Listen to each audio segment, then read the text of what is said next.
ఒక్కరోజు రాత్రి చెప్పగానే సార్ వాళ్ళు వెంటనే వస్తున్నారా అని రమణ సార్ ఫస్ట్ చేసిన 99.99% నేను వస్తున్నా అని చెప్పి ఇంకా ఏం చెప్పలేదు. ఫస్ట్ వస్తున్నా, రేపు వేరే కార్యక్రమాలనే నేను పక్కన పెడుతున్నా అని చెప్పినాడు. కొత్త సైల్ సార్కి చేసినాం. అంతకుముందు సార్ ఫోన్ చేసిండు, రియల్ ఎస్టేట్ ప్లాట్లు ఉన్నాయంట, అరే కొనుక్కోరా ఆపుకుంటా, నేను ఖచ్చితంగా వస్తారా, ఎంతమంది వస్తురా, అందరు వస్తురా, అందరు చెప్పిరా అన్నది. సార్ థ్యాంక్ యూ సార్, వెంటనే మీకున్న పనులన్నీ ఆపుతురు, ఫస్ట్ ఆపేసి ఇక్కడికి వచ్చినారు. నరేందర్ సార్ మీరు కూడా చాలా thank you. Madam Ramzan Begum madam కూడా నేను పలానా ప్లేస్లో ఉన్నారా, మీరు ఎప్పుడు వస్తే అప్పుడు నేను తీసుకొని పోండి, అక్కడ ఉంటా, అక్కడికి వచ్చి తీసుకొని పోండి అని చెప్పింది. అక్కడే ఉంది, అక్కడి నుంచి తీసుకొచ్చేసి. Thank you madam. First call రాకుంది, చాలా ఇబ్బంది పడుతుంది. అట్లనే కొంతమందికి హిందీ రాకుంది, కొంతమందికి ఇంగ్లీషు చాలా తిప్పలు పడుతుంది. అంటే మన స్కూల్లో గవర్నమెంట్ స్కూల్లో అయ్యేసరికి మనం ఏం చదువుకోలేదు సరిగా. చదువుకోవాలంటే వాళ్ళు చెప్పలేదు మనకు రాలేదు. చెప్పడం అంటే ఇప్పుడు పేరెంట్స్ ఏం చేస్తున్నారంటే పిల్లలకి అట్లీస్ట్ రోజుకు గంటన్నర చెప్తున్నారు ఇంట్లో, అయినా రావట్లే వాళ్ళు. మనకు అట్లా చెప్పడానికి అవకాశం లేదు ఊళ్ళో. మనం వచ్చినప్పుడే తనుజ స్కూల్ అని మేడం సార్ వాళ్ళ చిన్న పాప పేరుతోటి స్కూల్ పెట్టినారు. సార్ వాళ్ళ పెద్ద పాప పేరుతోటి మన కోసమే పెట్టినట్టుంది ఆ స్కూల్. ఆ తర్వాత వాళ్ళు ఏమైనా తెలియదు మాకు. మా సీనియర్ వాళ్ళు మేము గుర్తున్నాం, మా కోసమే పెట్టిదేమో స్కూల్ అనేది అయితే మా అదృష్టం అనుకోవడం.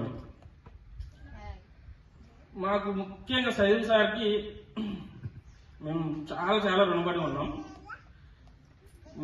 ఎక్కాలు రాకపోవడం వల్ల బాగా అరేంజ్ చేసేటప్పుడు శేషం నాకు ఎప్పుడు కరెక్ట్ రాకపోయేది. ఎందుకంటే ఎక్కాలు వస్తేనే ఆ శేషం కింద కరెక్ట్గా వస్తుంది. ఎందుకంటే 46 ఒక అంకె ఉందనుకోండి, ఆ 46 నాకు ఎక్కం రాక 42 గుర్తుండేది ఎప్పుడు నాకు. అది ఎక్కాలు రాక 42గా తప్పెందుకు వచ్చిందని అది నేను ఎన్నోసార్లు ఐడెంటిఫై చేసుకోలేకపోయినా, కానీ అది సైజ్ సార్ ఐడెంటిఫై చేసి చెప్పింది. అప్పటి నుంచి నాకు ఇక బాగా రాలేక తప్పులు పోలేదు. ఆ విధంగా చిన్న మైన్యూట్ పాయింట్స్ కూడా గుర్తుపెట్టుకొని ఒక్కొక్క క్యాండిడేట్ ని పక్కన కూర్చోబెట్టుకొని పేపర్ దిద్దిన తర్వాత వాడి తప్పులు ఏంటి ఐడెంటిఫై చేసి ఆ తప్పుల ప్రకారంగా వాళ్ళకి అది చెప్పింది సార్. ఆ రోజు అట్లా మ్యాథ్స్ చెప్పడం వల్ల మనం ఇప్పుడున్న పరిస్థితుల్లో తప్పులు లేకుండా చేయగలుగుతున్నాం. అది మన అందరినీ చెప్పినాడు. నరేష్ రెడ్డికి అయితేంది, నాకైతేంది.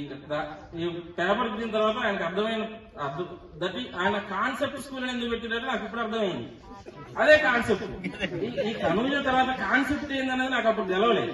ఆ కాన్సెప్ట్ ఏంటంటే ఆయన పక్కన కూర్చోబెట్టుకొని చెప్పి వాడికి ఏ కాన్సెప్ట్ రావట్లేదు ఆ కాన్సెప్ట్ చెప్తారు అన్నది నాకు ఇప్పుడు తెలిసింది. తనుజ కాన్సెప్ట్ స్కూల్ అంటే పిల్లగాళ్ళకి ఏ కాన్సెప్ట్ లో వీక్ ఉన్నారో ఆ కాన్సెప్ట్ చెప్తారు కాబట్టి కాన్సెప్ట్ అని పెట్టింది. అంతేనా సార్?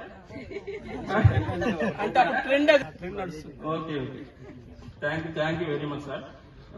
హిందీ మాకు తెలుగు మీడియం స్కూల్లో గవర్నమెంట్ స్కూల్లో ఇంటికాడ చెప్పినప్పుడు హిందీ మాకు ఎవరు చెప్పకుండా అసలు హిందీ అనేది ఒక ఉంటుంది సబ్జెక్ట్ లో మాకు తెలవనే తెలియదు.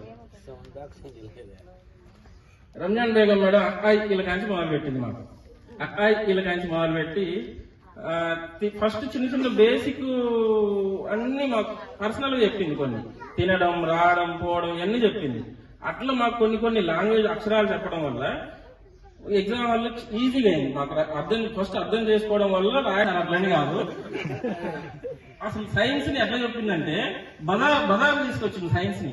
ఇక్కడి నుంచి మొదలు పెడతారు. ఆ రోడ్ లో రూలినప్పుడు అలా కెమిస్ట్రీ రిలీజ్ అవుతుందిరా, అలా వచ్చినట్టు ఈగలు వస్తాయిరా, ఆ ఈగలు